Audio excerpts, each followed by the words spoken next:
আজকে রান্না করব বেগুন দিয়ে আরও একটি রেসিপি, যার নাম বেগুন বাহার। মুখে রুচি ফেরাতে এবং খাবারে অন্য স্বাদ আনতে এই রেসিপিটি অবশ্যই ট্রাই করতে পারেন। নমস্কার বন্ধুরা, আমি পায়েল। আপনারা দেখছেন পায়েলের পাকশালা ইউটিউব চ্যানেল। বেগুন বাহার রান্নার জন্য আমি এখানে এই রকম সাইজের 5টি বেগুন নিয়েছি। এর পরিমাণ 700 গ্রাম। এবার বেগুনগুলো কেটে নিই। প্রথমে বেগুনের মুখটাকে বাদ দিয়ে মাঝখান করে দুই দিক থেকে অর্ধেকভাবে কেটে নেব, ঠিক যেভাবে আমি কাটছি সেই রকম। ঠিক একই প্রসেসে বাকি বেগুনগুলো কেটে নেব। বেগুনগুলো কাটার আগে আগের থেকে ধুয়ে নেবেন।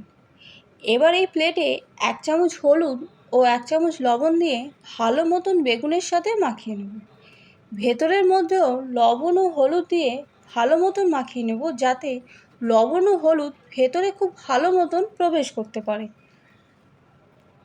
ঠিক একইভাবে বাকি বেগুনগুলো এইভাবে লবণ ও হলুদ মাখিয়ে 5 মিনিটের জন্য রেখে দেব। এবার কড়াইতে বেশ কিছুটা সর্ষের তেল দিয়ে দেবো বেগুনগুলো ভাজার জন্য।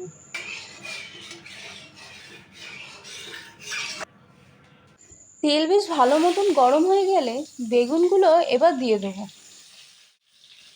গ্যাসের ফ্লেম মিডিয়াম টু লোতে রেখে এই বেগুনগুলো ভেজে নেব। একদিক ভাজা হয়ে গেলে বেগুনগুলো উল্টে দেবো। খুন্তিতে একটু সমস্যা হচ্ছিল, তাই এই চিমটের সাহায্যে কাজটা করব। ঠিক যেমন চেয়েছিলাম বেগুন আমাদের সেইভাবে ভাজা হয়ে গেছে। এবার এগুলোকে একটি পাত্রে তুলে নেব।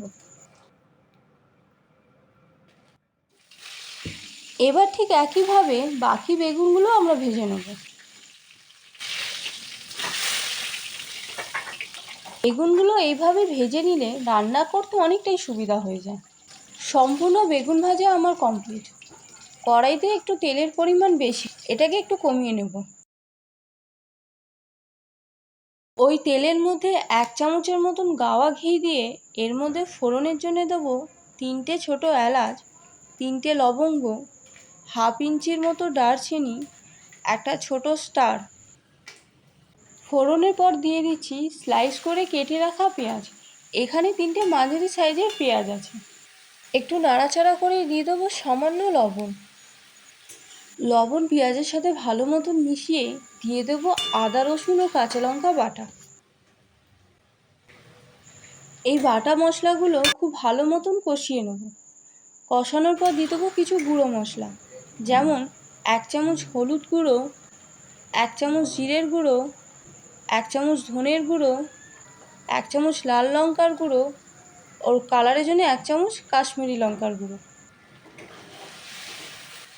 মশলা খুব ড্রাই হয়ে গেছে, দিয়ে দেবো সামান্য জল, যাতে মশলা তলা থেকে লেগে না যায়।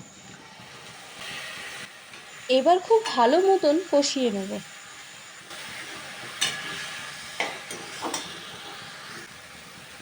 এবার দিয়ে দেবো পরিমাণ মতন লবণ। মশলার সাথে লবণ ভালো মতন মিশিয়ে নিয়ে তারপর দিয়ে দেবো টমেটো পিউরি। এখানে দুটো মাঝারি সাইজে টমেটো আছে। এই টমেটোকেও খুব ভালো মতন কষিয়ে নেব। তারপর এর মধ্যে বেশ কিছুটা জল দিয়ে দেবো। একটু নাড়াচাড়া করে দিয়ে দেবো 100 গ্রাম ফ্যাটানো টক দই। অবশ্যই এই টক দই দেওয়ার আগে গ্যাসের ফ্লেম 1 মিনিটের জন্য অফ করে রেখে দেবেন, না হলে এই টক দই কেটে যাওয়ার সম্ভাবনা থাকে।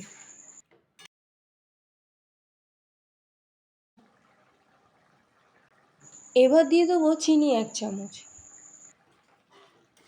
তারপর এই মশলাগুলোর মধ্যে দিয়ে দেবো ভেজে রাখা সেই বেগুনগুলো।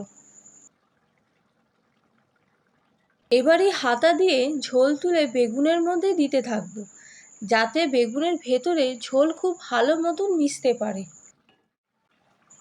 এবার দিয়ে দিচ্ছি হাফ চামচ গরম মশলার গুঁড়ো।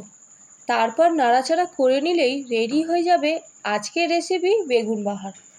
রেসিপি কেমন লাগলো অবশ্যই জানাবেন। অনেকেই বেগুন পছন্দ করে না, কিন্তু এইভাবে রান্না করে দেখতে পারেন, সকলেই পছন্দ করবে। নমস্কার।